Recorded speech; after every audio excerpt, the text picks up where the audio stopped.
And protesters have zeroed in on a so-called alt-right conference in the U.S. Capitol, which is celebrating Donald Trump's election win.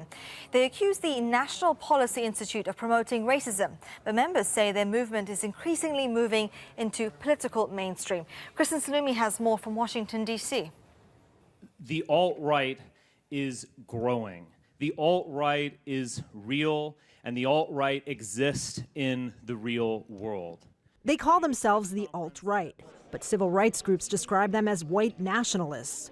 Richard Spencer, the founder of the National Policy Institute, says their goal is preserving white identity and Western values. The age of multiculturalism has been an age of division and fragmentation.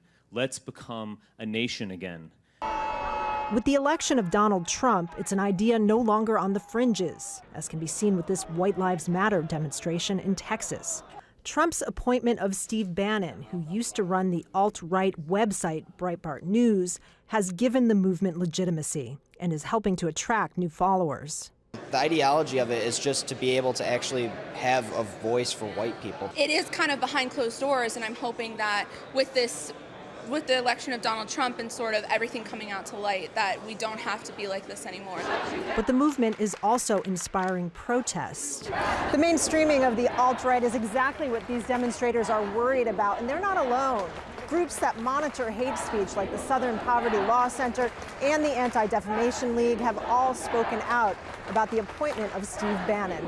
The protests have spread to Broadway, where the multicultural cast of the hit musical Hamilton spoke directly to Vice President-elect Mike Pence. We are the diverse America who are alarmed and anxious that your new administration will not protect us. What this does is send a message that this is the intent of the White House and the administration.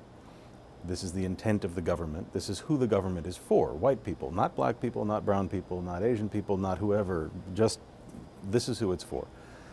And worst of all, it normalizes that voice within the American culture.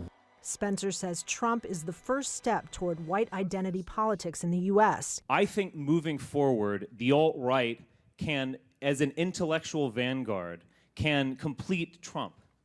We can be the ones who are out in front, who are thinking about those things that he hasn't quite grasped yet. His group is calling for a 50-year ban on all immigration, legal and illegal. What that would mean for non-white minorities already here is what has many worried. Kristen Salumi, Al Jazeera, Washington, D.C.